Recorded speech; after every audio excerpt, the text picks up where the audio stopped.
Pulled the back off the latest portacolor I have here. Pretty unremarkable, actually. I mean, there's all the parts seem to be in very good condition. The PC board is relatively clean. Get a little more light over here so we can see a little better.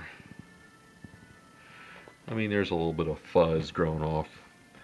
You know, like that transformer's got some fuzz on it. There's a bit of fuzz around the anode lead. A bit of fuzz over here and there on the resistors, but there doesn't appear to be too much cigarette juice, so my guess is that this thing lived in a relatively clean environment. It looks more like just dust being attracted, you know, from the static charges on it.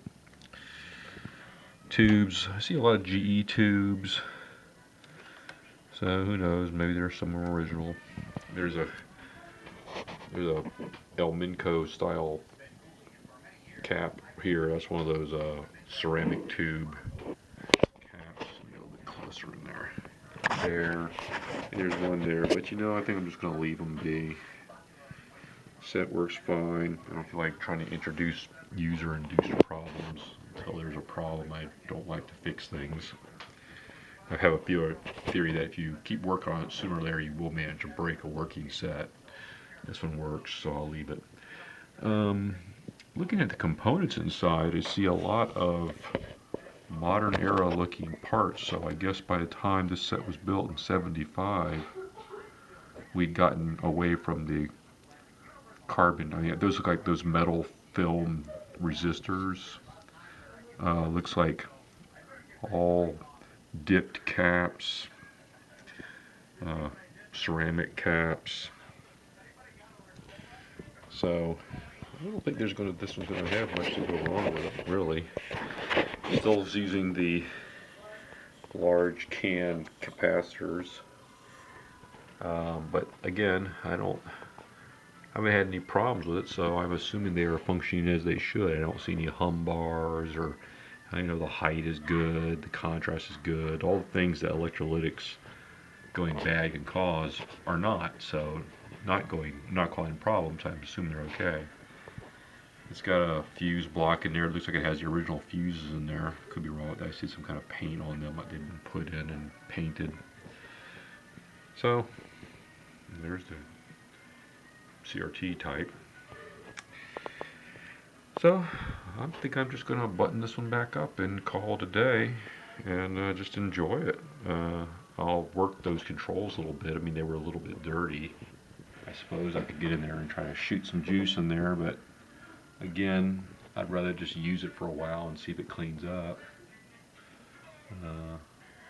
I guess if I really got motivated, I could pull that cover off that tuner and clean the contacts, but these sets are a little bit tight to work on, so I don't really want to go doing that unless I really thought I had a problem. So again, I think I'll just button it up, call it a day, and say this was just a good purchase all the way around. I mean, a set that I can use as a daily driver and enjoy it. And these portacolors, man, they just go and go and go. I think it's probably the best product GE ever produced, considering how they seem to rarely have any problems and they always just seem to work. I had a discussion of this with a friend of mine.